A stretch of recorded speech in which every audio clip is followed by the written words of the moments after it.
మహిళా సమైక్య భవనానికి భూమి పూజ చేసిన ఎమ్మెల్యే నర్సాపూర్ ఎమ్మెల్యే సునీత లక్ష్మారెడ్డి శుక్రవారం కొల్చారం మండలంలో విస్తృతంగా పర్యటించారు. ఈ సందర్భంగా సంఘాయపేట, పైతర, ఎనిగండ్ల గ్రామాల్లో మహిళా సమైక్య భవన నిర్మాణానికి భూమి పూజ నిర్వహించారు.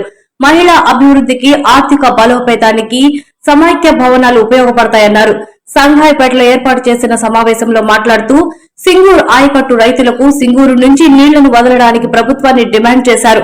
ఈ కార్యక్రమంలో మండల టీఆర్ఎస్ నాయకులు, రైతులు పాల్గొన్నారు.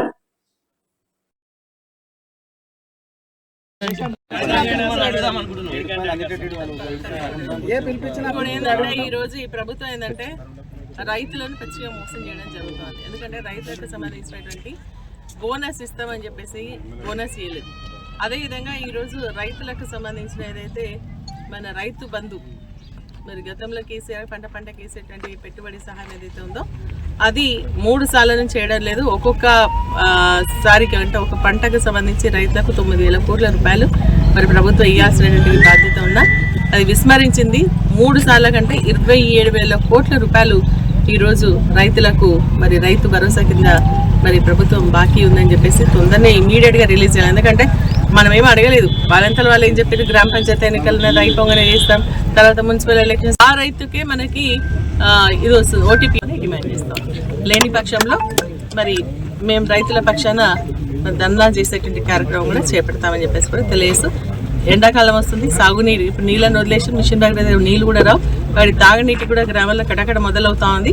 కానీ దానికి కూడా ప్రణాళిక ప్రకారంగా గ్రామంలో తాగునీటి ఎద్దడి లేకుండా చూడడానికి కూడా నిధులు మంజూరు చేయాలని కూడా డిమాండ్ చేస్తా ఉన్నాం. 12 అవర్స్ కరెంట్, 12 అవర్స్. నీకు ఇవాళ ట్రైనింగ్ అయిందమ్మా? అయిందా? పైసలు ఇచ్చేదేమన్నా? 99 days ప్రోగ్రామ్ ఏమంటే పల్లె ప్రగతి, ప్రజాపాలన, ప్రగతి నివేదిక,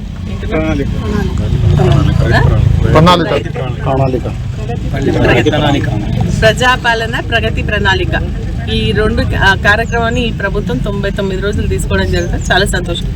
గ్రామాలకు వస్తాం, అక్కడ ఉన్నటువంటి సమస్యలు హెల్త్ పైన, అగ్రికల్చర్ పైన, అదేవిధంగా ఎడ్యుకేషన్ పైన, తర్వాత మహిళలకు సంబంధించినటువంటి సమస్యలపైన చర్చిస్తామంట. చాలా మంచిది. ఎందుకంటే గ్రామ స్థాయిలో అవన్నీ చర్చిస్తే ఏ సమస్యలు ఉన్నాయి, ఎక్కడ ఏది ప్రాబ్లమ్ సాల్వ్ కావాలో చేసుకోవడానికి అవకాశం ఉంటుంది. కానీ నేను ప్రభుత్వాన్ని డిమాండ్ చేసేది ఏంటంటే ఈ కార్యక్రమానికి సంబంధించి సపరేట్గా నిధులు విడుదల చేయండి.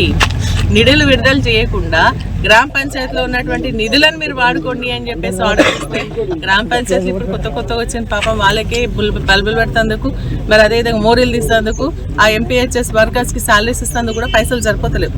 ఇప్పుడు మళ్ళీ ఈ కార్యక్రమాన్ని కూడా అందరికెళ్ళి తీసుకోమనే దానికంటే ఖచ్చితంగా దానికోసం ఒక కార్యక్రమం కొత్తగా ప్రారంభించినప్పుడు దానికి సపరేట్ నిధులు తీసుకోవాల్సినటువంటి అవసరం ఉంది. కాబట్టి దానికోసం కూడా సపరేట్గా నిధులు విడుదల చేయాలని కూడా మేము డిమాండ్ చేస్తాం.